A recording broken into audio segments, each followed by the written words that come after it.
दोस्तों नमस्कार। स्वागत है आपका हमारे इस यूट्यूब मंच पर। दोस्तों, अडानी मुद्दे पर विपक्ष की एकता टूटती हुई दिखी है।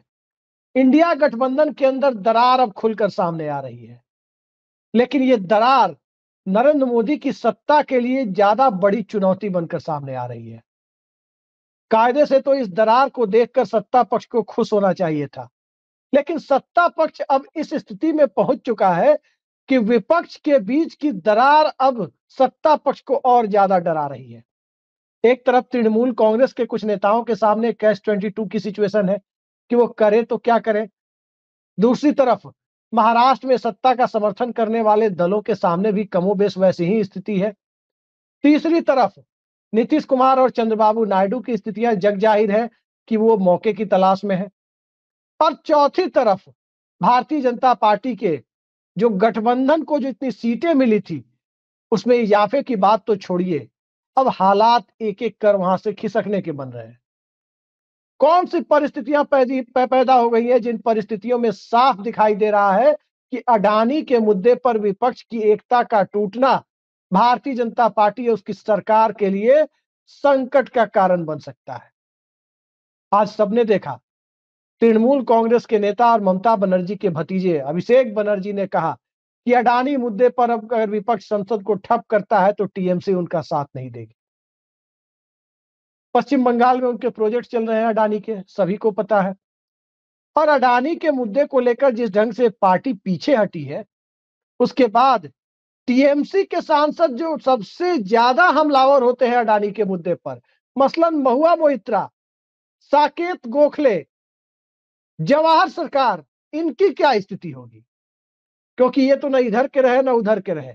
अडानी के मुद्दे पर सबसे ज्यादा मुखर कोई सांसद सदन में रहे तो राहुल गांधी के अलावा जो दूसरा नाम लिया जाता है वो महुआ मोइत्रा का होता है। लेकिन बात सिर्फ महुआ मोइत्रा की नहीं है, बात तो हम सत्ता पक्ष की कर रहे हैं, नरेंद्र मोदी और अमित शाह की कर रहे हैं कि कैसे वो इनसिक्योर होते जा रहे हैं, कैसे उनकी सरकार खतरे में पड़ती जा रही है। तो खतरे में सरकार क्यों नहीं थी, इसे समझना ज्यादा जरूरी हो जाता है। अडानी के मुद्दे पर यह बात बिल्कुल सही है कि तृणमूल कांग्रेस ने अलग रुख अपनाया है, लेकिन यह बात भी बिल्कुल सही है कि जो पश्चिम बंगाल की डेमोग्राफी है, जितनी बड़ी अल्पसंख्यक आबादी वहां है और जितनी बड़ी अल्पसंख्यक आबादी का खुला समर्थन टीएमसी को है, वो अडानी के मुद्दे पर विपक्ष के साथ भले ही खड़ी ना हो, लेकिन भारतीय जनता पार्टी के साथ खड़े होने का जोखिम वो नहीं ले सकती। उसकी पूरी राजनीति खत्म हो जाएगी। जांच एजेंसियों का दबाव अलग से बताया जा रहा है कि ठीक है, सत्ता पक्ष के समर्थन में ये दल भले ही ना खड़े हों, लेकिन कम से कम एक मुद्दे पर तो सत्ता पक्ष से विपक्षी एकता को में दरार दिखती हुई दिखाई दे। वो मुद्दा अडानी का मुद्दा बन रहा है।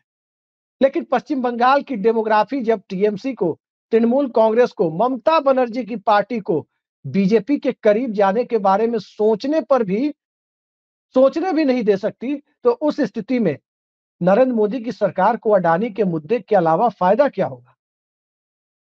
सवाल दरअसल यह है कि आखिर नरेंद्र मोदी की सरकार पिछले 5 महीने से चल कैसे रही है।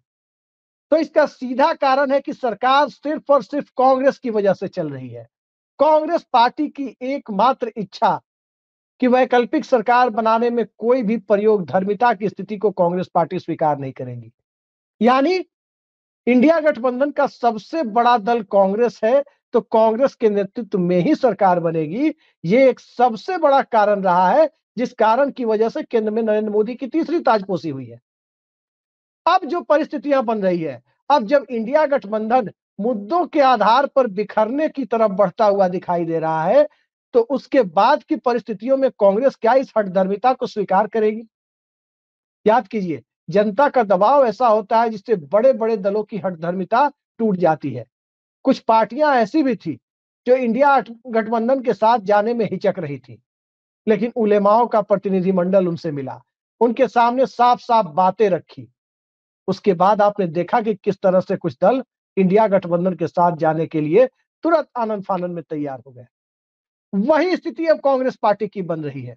अब यदि देश में नरेंद्र मोदी की सरकार चल रही है या आगे चलती है, तो लोग सीधे सीधे कांग्रेस पार्टी को दोष देने की स्थिति में है, क्योंकि अब जनता के सामने सीधा सवाल है। अर्थव्यवस्था के आंकड़े, जीडीपी की विकास दर, जीडीपी की ग्रोथ रेट की गिरती हुई दर, वो सारी परिस्थितियां, संभल से लेकर अजमेर शरीफ तक की परिस्थितियां, साथ ही इलेक्शन मशीन और उसके साथ साथ इलेक्शन प्रोसेस को लेकर अपनाए जा रहे तौर तरीकों से उपजती हुई परिस्थितियां और इस देश के मिडिल क्लास और गरीब लोगों की बदहाली का बढ़ता हुआ स्तर, ये सब इस बात की तरफ अब इशारा कर रहे हैं कि कांग्रेस पार्टी का रवैया क्या हो।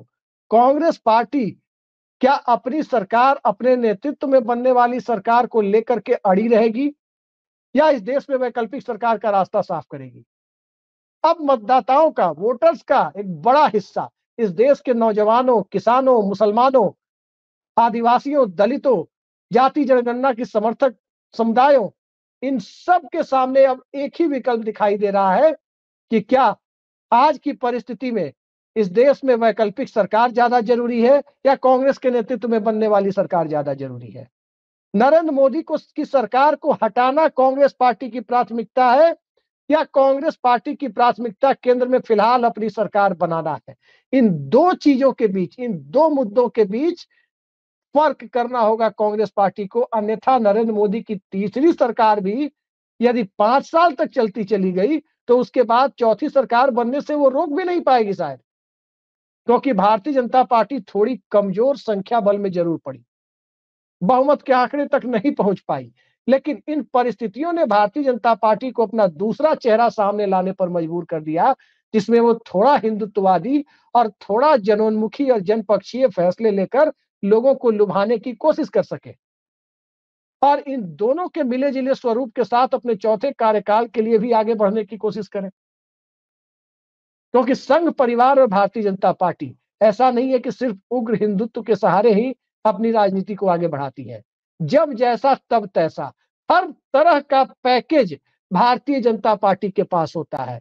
जिस तरह के साबुन की आपको जरूरत हो उस तरह का साबुन संघ परिवार तैयार रखता है। उदारवाद के दौर में अटल बिहारी वाजपेयी का चेहरा, अटल बिहारी वाजपेयी के बाद कुछ और उदार बनने की कोशिश में राम से जिन्ना की मजार तक पहुंचने वाले लाल कृष्ण आडवाणी का चेहरा, और फिर जब इस देश के अंदर अल्पसंख्यक तुष्टीकरण का मुद्दा जानबूझकर यूं कहे बहुत बड़ा बना दिया गया या बनता हुआ दिखा, तब ओबीसी और नरेंद्र मोदी, इन ओबीसी और हिंदुत्व, इन दोनों के मुद्दे को जोड़कर नरेंद्र मोदी का चेहरा। तो अलग अलग दौर में अलग अलग तरह के मुद्दे के साथ, चेहरे के साथ संघ परिवार बीजेपी के नेतृत्व की रीपैकेजिंग करता रहा है। तो इस रीपैकेजिंग के दौर में 14 से 19 वाले नरेंद्र मोदी, 19 से 24 वाले मोदी शाह की सरकार और 24 के बाद अभी जो चल रही है, जिसमें लेवल सिर्फ मोदी का लगा हुआ है और शाह की सरकार जो चल रही है, इसी को अंतिम मान लेना कि ये 29 में नहीं, वापस नहीं आएगी। ये इस देश की जनता के साथ एक बेहद क्रूर मजाक है। एक ऐसी परिस्थिति में ये मजाक है जब एनडीए के घटक दलों के बीच कसमसाहट शुरू है। कसमसाहट किस बात को लेकर? तो कसमसाहट इस बात को लेकर कि सत्ता के अंदर उन्हें सिर्फ टोकन रिप्रेजेंटेशन दिया गया है। जो एक पार्टी जिसके पास 7 सांसद हैं, उसका सुप्रीमो रूठ करके सतारा में जाकर बैठा हुआ है। आप देख सकते हैं कि क्या हो रहा है महाराष्ट्र में। जो अभी कार्यवाहक मुख्यमंत्री का दर्जा जिन्हें है, जिनकी कैबिनेट अभी भी महाराष्ट्र में शासन कर पाने की स्थिति में है जब तक नई सरकार नहीं बनती, वो मुख्यमंत्री सत्ता के साथ कंफर्टेबल नहीं है। दिल्ली के अंक गणित का उसे बखूबी पता है कि नीतीश कुमार और चंद्रबाबू नायडू के रवैये को देखते हुए उनके 7 सांसद कितने महत्वपूर्ण हैं, और नीतीश और नायडू के अंक गणित के साथ उनके 7 सांसदों को जोड़कर देखें तो यह आंकड़ा 35 का पहुंचता है, और ये 35 का आंकड़ा इंडिया गठबंधन को सीधे सीधे विपक्ष से सत्ता पक्ष की बेंच पर बिठाता है। लेकिन शर्त घूम फिर करके वही, कांग्रेस पार्टी के नेतृत्व में बनने वाली सरकार को समर्थन देने के लिए न तो नीतीश कुमार तैयार है, न चंद्रबाबू नायडू तैयार है। चंद्रबाबू नायडू की अपनी मजबूरियां हैं। चंद्रबाबू नायडू की मजबूरी यह है कि वहां पर वाईएसआर कांग्रेस धीरे धीरे कमजोर पड़ रही है। जो अभी फिलहाल मुख्य विपक्षी पार्टी दिख रही है वो कमजोर पड़ रही है, और जैसे ही वाईएसआर कांग्रेस कमजोर पड़ेगी वैसे ही वहां कांग्रेस पार्टी उनके सामने मुख्य मुकाबले में होगी। तो कांग्रेस पार्टी जब मुख्य मुकाबले में होगी तो भला वो कांग्रेस के साथ कैसे जाएंगे, कांग्रेस के प्रधानमंत्री का दिल्ली में समर्थन कैसे करेंगे? ये एक अलग परिस्थिति उनके सामने है। दूसरी तरफ पवन कल्याण को आंधी बताकर नरेंद्र मोदी ने जो संकेत दिया, और अब पवन कल्याण जिस प्रकार से धीरे धीरे आगे बढ़ रहे हैं, वो नरेंद्र मोदी की सत्ता के साथ भी बहुत कंफर्टेबल नहीं है। वैसे नरेंद्र मोदी के साथ वो पहले भी उनके रिश्ते सहज नहीं थे। ये तो एक मजबूरी का विकल्प है कि इंडिया अलायंस की तरफ से सम्मानजनक शर्तें और समझौते का प्रारूप उनके सामने नहीं रखा गया, जिस वजह से जिस गठबंधन के साथ वो चुनाव लड़े और जीते, उसी का समर्थन करना फिलहाल उनकी नियति बनी हुई है। यही स्थिति नीतीश कुमार की है। वो कभी नहीं चाहते थे कि नरेंद्र मोदी 14 में ही प्रधानमंत्री बने। नरेंद्र मोदी के मुद्दे पर उन्होंने गठबंधन छोड़ दिया था। नरेंद्र मोदी को उन्होंने बिहार में कभी चुनाव प्रचार के लिए 2013-14 के पहले घुसने नहीं दिया। नरेंद्र मोदी और भाजपा नेताओं के लिए दिया जाने वाला भोज उन्होंने मुख्यमंत्री आवास में 2010 में जो दिया जा रहा था, उसे आनन फानन में निरस्त कर दिया। तो वो किस मजबूरी में समर्थन दे रहे हैं, ये भी सबको पता है। दरअसल मूल मुद्दा यही है कि अडानी मुद्दे पर जिस प्रकार से विपक्ष बिखरा हुआ नजर आ रहा है, जिस प्रकार से तृणमूल कांग्रेस का रवैया घोषित तौर पर है, और अघोषित तौर पर कहा जा रहा है कि समाजवादी पार्टी भी उसी रवैये के पक्षधर है, अघोषित तौर पर कुछ और पार्टियां भी उसी रवैये के पक्षधर है। लेकिन क्या इस रवैये का पक्षधर होना इंडिया गठबंधन के पूरी तरह से टूट जाने का संकेत है? जी नहीं। दरअसल कांग्रेस पार्टी के रुख के खिलाफ कि सरकार का नेतृत्व तो हम ही करेंगे तो सरकार बनेगी, अन्यथा हम विपक्ष में बैठना ज्यादा पसंद करेंगे, इस रवैये के खिलाफ इंडिया गठबंधन के अंदर लंबे अरसे से मतभेद रहा है। इस रवैये ने ही नीतीश कुमार को 2024 की शुरुआत में, इस वर्ष की शुरुआत में इंडिया गठबंधन का दामन छोड़ने पर मजबूर किया था। और इसी रवैये की वजह से 2024 में चुनावी नतीजे जब लोकसभा के आए, उसके बाद जिस तरह के न्योते की उम्मीद नीतीश कुमार कर रहे थे, लेकिन कांग्रेस पार्टी ने जो रवैया दिखाया, उसके बाद नरेंद्र मोदी की सरकार को तीसरी बार ताजपोशी कराने के सिवा न तो नीतीश कुमार के पास कोई विकल्प था, न चंद्रबाबू नायडू के पास कोई विकल्प था। अब आज की तारीख में जिद छोड़ना बड़ा मुद्दा है। आज की तारीख में नरेंद्र मोदी की सरकार की जगह अपनी सरकार बनाने की जिद छोड़ना बड़ा मुद्दा है, या फिर इस देश में नरेंद्र मोदी की सरकार को चलते रहने देना, ये एक बड़ा मुद्दा है। इन दोनों के बीच अब फर्क करने का वक्त कांग्रेस पार्टी के लिए करीब आ गया है। कांग्रेस के नेतृत्व को आंख मूंद कर समर्थन देने के लिए राष्ट्रीय जनता दल तैयार है। कांग्रेस के नेतृत्व में वैकल्पिक सरकार को आंख मूंद कर समर्थन देने के लिए उद्धव ठाकरे तैयार है। कांग्रेस के नेतृत्व में बनने वाली सरकार को आंख मूंद कर समर्थन देने के लिए लेफ्ट फ्रंट की पार्टियां तैयार है। एमके स्टालिन की डीएमके तैयार है। लेकिन कांग्रेस के नेतृत्व में बनने वाली सरकार को आंख मूंद कर समर्थन देने के लिए समाजवादी पार्टी में भी हिचकिचाहट है, टीएमसी में भी हिचकिचाहट है, इसके साथ साथ शरद पवार की पार्टी में भी हिचकिचाहट है, और कुछ ऐसे दलों में भी हिचकिचाहट है जो फिलहाल इंडिया गठबंधन के साथ नहीं है। इंडिया गठबंधन का आंकड़ा आपने पिछले लोकसभा चुनाव में देखा कि 234 है, और 234 में 7-8 सांसद पप्पू यादव और कुछ दूसरे निर्दलीय, मसलन असदुद्दीन ओवैसी, जो खुलकर भारतीय जनता पार्टी का समर्थन कभी कर ही नहीं सकते, उसके विरोध में ही वोट डालना उनकी मजबूरी है। ऐसे सांसदों को मिलाकर यह आंकड़ा 242-244 तक पहुंचता है। अब जरा इस परिस्थिति में वैकल्पिक सरकार की जो परिस्थिति पैदा हो रही है, तो अडानी मुद्दे पर जो कांग्रेस पार्टी को जिद छोड़ने के लिए कहा जा रहा है, ये दरअसल टीएमसी ही नहीं बल्कि कई अन्य दलों की रणनीतिक मजबूरी हो सकती है। याद रखिए, रणनीति नहीं बल्कि रणनीतिक मजबूरी। कैसे मजबूरी? जांच एजेंसियों की बात मैंने कही आपके सामने कि जांच एजेंसियों को लेकर अडानी मुद्दे पर चुप्पी साधने का दबाव उन तमाम दलों पर दिया जा रहा है। जांच एजेंसियों का डर दिखाकर उन तमाम दलों पर दिया जा रहा है जिन दलों की कहीं ना कहीं नकेल जांच एजेंसियों के हाथ में है।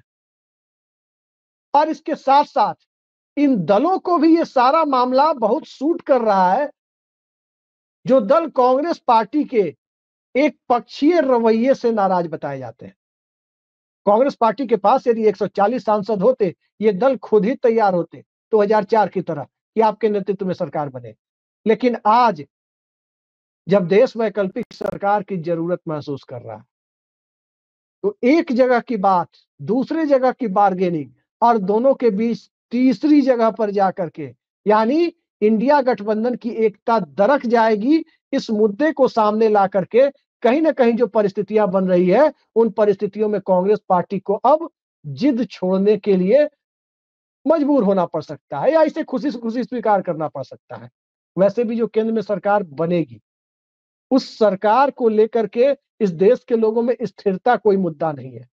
ब्रिटेन में ऋषि सुनक प्रधानमंत्री बने, कितने महीने रहे, बने और गए। उसके पहले जो बने वो भी बने और गए, उनके पहले जो बने वो भी बने और गए। तो स्थिरता वहां मुद्दा नहीं है। आज की तारीख में लोगों ने 10 साल से स्थिर सरकार देखा है, 56 इंच के सीने वाली सरकार को देखा है। लेकिन उसी 56 इंच के सीने वाली सरकार से मुक्ति के लिए जब बड़ा लक्ष्य सामने हो, तो उस लक्ष्य के लिए कांग्रेस पार्टी कितनी तैयार है, बहुत बड़ा सवाल अभी है। और इस सवाल को लेकर यदि अडानी के मुद्दे पर विपक्ष बिखरता हुआ दिखाई दे रहा है, तो तय मानिए ये विपक्ष बिखर नहीं रहा, क्योंकि न तो तृणमूल कांग्रेस जा सकती है भाई बीजेपी के साथ, न कोई और पार्टी जा सकती है। भारतीय जनता पार्टी की सबसे बड़ी विफलता ये रही है कि सरकार बनाने के बाद से एक सांसदों की पार्टी भी ऐसी नहीं है, या एक सांसद भी ऐसे नहीं है जो बीजेपी के पक्ष में आकर खड़े हो गए। जो नंबर इनका था वही नंबर इनके पास है, और उन नंबर में भी जहां 28 सांसदों को लेकर पहले चिंता व्याप्त थी, पर नीतीश कुमार के 12 और चंद्रबाबू नायडू के 16, अब वो चिंता एक नाथ शिंदे के 7 सांसदों को मिलाकर 35 सांसदों के बारे में व्याप्त हो गई है। तो उस परिस्थिति में अब साफ जाहिर होता है कि अब इंडिया गठबंधन के अंदर कांग्रेस पार्टी वैकल्पिक सरकार का नेतृत्व करे, इस मुद्दे को लेकर उसे अपनी जिद छोड़नी होगी। तभी जाकर अडानी का मुद्दा भी वो किसी अंजाम तक पहुंचा पाएगी। जब तक सरकार ही नहीं बनेगी, तब तक अडानी के मुद्दे को उठाते रहने से और संसद को ठप करने से उसे मिलना क्या है। अडानी का मुद्दा वो तभी अंजाम तक पहुंचा पाएगी जब कांग्रेस पार्टी के नेतृत्व में अथवा कांग्रेस पार्टी की मर्जी से उसके समर्थन के बूते केंद्र में कोई सरकार बने। तो कांग्रेस पार्टी के नेतृत्व में सरकार बनने की कोई सूरत नहीं है, लेकिन कांग्रेस की मर्जी से सरकार बनने की सूरत साफ साफ दिखाई दे रही है, शीशे की तरह साफ दिखाई दे रही है। तो उस तरह की सरकार आएगी तभी केंद्र में वो अडानी के मुद्दे पर या दूसरे मुद्दों पर राहुल गांधी की गारंटी को लेकर के आगे पुश करने की स्थिति में होगी। सरकार बनेगी कैसे, चलेगी कैसे, ये आगे का मुद्दा है। लेकिन आप सबको याद होगा कि सुब्रत राय की कंपनियों की ऑडिटिंग कैसे हुई। तभी हो पाई जब कांग्रेस की मर्जी की सरकार थी। रामालिंगा राजू का सत्यम कंप्यूटर, उसके खातों की ऑडिटिंग कैसे हुई। तभी हो पाई जब कांग्रेस की मर्जी की सरकार थी। तो संसद में आकर हल्ला करना अडानी के मुद्दे पर कि अमेरिका क्या कर रहा है, वो क्या कर रहा है, वहां वारंट इशू हो गया, वहां गिरफ्तारी का आदेश हो गया, इतने सारे गड़बड़ झाले हो गए, कोयले की इनवॉइसिंग को लेकर के अलग तरह का मुद्दा सामने है, बिजली बिल ज्यादा वसूला जा रहा है, हसदेव के जंगल का मुद्दा है, सब राहुल गांधी लेकर के उठाते रहे। लेकिन इस उठाने का मतलब क्या है जब उसके पास अपनी सरकार बनाने के लायक हालात नहीं है, या उस सरकार को, उस वैकल्पिक सरकार की संभावना को कांग्रेस पार्टी खुद ही नष्ट कर रही है। अपनी मर्जी की सरकार बनाओ, उसके बाद वो काम करो। ये स्थिति जो अब तृणमूल कांग्रेस के रवैये के बाद कांग्रेस के झुकने की स्थिति जो पैदा हो रही है, यही झुकने की स्थिति नरेंद्र मोदी सरकार की स्थिरता के लिए एक वारंट की तरह है। उसकी स्थिरता पर सवालिया निशान खड़े कर रही है, क्योंकि जैसे जैसे कांग्रेस का रुख लचीला होता जाएगा, वैकल्पिक सरकार के नेतृत्व को लेकर लचीला होता जाएगा, वैसे वैसे नरेंद्र मोदी की सरकार स्थिरता के अपने दावे से पीछे हटने पर मजबूर होती जाएगी, क्योंकि स्थिरता सरकार की संख्या बल के ऊपर निर्भर करता है। और संख्या बल का अंक गणित, जी हां, 3 लोगों के हाथ में अब जाकर के सिमटता हुआ नजर आ रहा है, नीतीश कुमार, चंद्रबाबू नायडू और एकनाथ शिंदे। और जब इन तीन के हाथ में सरकार की स्थिरता का गणित सिमटता हुआ नजर आ रहा हो, तो क्या फर्क पड़ता है कि वैकल्पिक सरकार का प्रधानमंत्री कौन हो? राहुल गांधी और मल्लिकार्जुन खड़गे में से कोई ना भी बने, अगर वही प्रधानमंत्री शरद पवार बन जाए, मराठी मानुस के नाम पर तमाम गैर भाजपा सांसद उनके साथ, वही प्रधानमंत्री नीतीश कुमार बन जाए, वही चंद्रबाबू नायडू बन जाए, वही अखिलेश यादव बन जाए, वही ममता बनर्जी बन जाए, वही अरविंद केजरीवाल बन जाए, प्रधानमंत्री पद का चेहरा कितना बड़ा मुद्दा है? कोई मुद्दा नहीं है। संयुक्त मोर्चा के दलों ने, जिन्हें अटल बिहारी वाजपेयी ने भानुमति का कुनबा कहा था, उन लोगों ने भी वीपी सिंह, ज्योति बासु और जीके मूपनार के नाम पर विचार करते करते अंततः कर्नाटक के मुख्यमंत्री एचडी देवेगौड़ा को अपना नेता चुन लिया था। सरकार बना ली थी, कांग्रेस के समर्थन से बना ली थी। तो क्या आज की तारीख में इंडिया गठबंधन के दलों के बीच अडानी के मुद्दे पर जो दरार दिख रही है, वो मोदी सरकार के लिए खतरे की घंटी है? अगर कांग्रेस पार्टी अपने भावी सरकार के नेतृत्व करने के मामले में लचीले रुख की तरफ जाती है, तो निश्चित तौर पर यह मोदी सरकार के लिए खतरे की घंटी नहीं, बल्कि ये आसन्न खतरे का, बल्कि सर पर मंडराते हुए खतरे का साफ साफ संकेत है। लेकिन यदि कांग्रेस पार्टी अब भी वही रवैया अपनाती है कि चाहे कुछ हो जाए, नरेंद्र मोदी की सरकार बनी रहे, अर्थव्यवस्था का चाहे जो हाल हो जाए, जैसी दुर्दशा हो जाए, इस देश में संभल से अजमेर शरीफ तक और इस देश में जहां मर्जी वहां, जहां हो सके वहां खुदाई हो जाए, एक नहीं 4 बार खुदाई हो जाए, कोई फर्क नहीं पड़ता कांग्रेस पार्टी को। अगर ये रवैया कांग्रेस पार्टी का बना रहा, तो 5 साल क्या, भारतीय जनता पार्टी अगले 20 साल सरकार चला सकती है। अब एक लाइन लेने का वक्त कांग्रेस पार्टी के पास है, और एक लाइन यदि लचीले रुख के रूप में सामने आता है, तो नरेंद्र मोदी की सरकार कभी भी जा सकती है। लेकिन वही लचीला रुख अगर नहीं दिखता है, तो जैसे 5 महीने से चल रहा है, वैसे ही आगे भी 4 साल 7 महीने तक दिखेगा। अब देखते जाइए कांग्रेस क्या करती है। मल्लिकार्जुन खड़गे कांग्रेस की बैठक में बहुत सारी बातें कहते हैं, कुछ बातें बाहर भी छन कर आती है, कॉरपोरेट के रिश्तों को लेकर भी तमाम बातें कही जाती है। लेकिन वो भारतीय जनता पार्टी जो एक राज्य में सत्ता के करीब पहुंचने के बावजूद मुख्यमंत्री का चयन तक नहीं कर पा रही है, उस विषम परिस्थिति में फंसी हुई भारतीय जनता पार्टी केंद्र में यदि टिकी हुई है, तो यह कांग्रेस पार्टी के रवैये की वजह से है। अब आगे आगे देखिए कांग्रेस का यह रवैया किस रूप में सामने आता है, और किस तरह से नरेंद्र मोदी की सत्ता के बने रहने या उस सत्ता की रुखसती के फरमान के रूप में कांग्रेस पार्टी अपने रुख को लेकर नए सिरे से निर्धारण करती हुई नजर आती है। आज के लिए इतना ही। नमस्कार।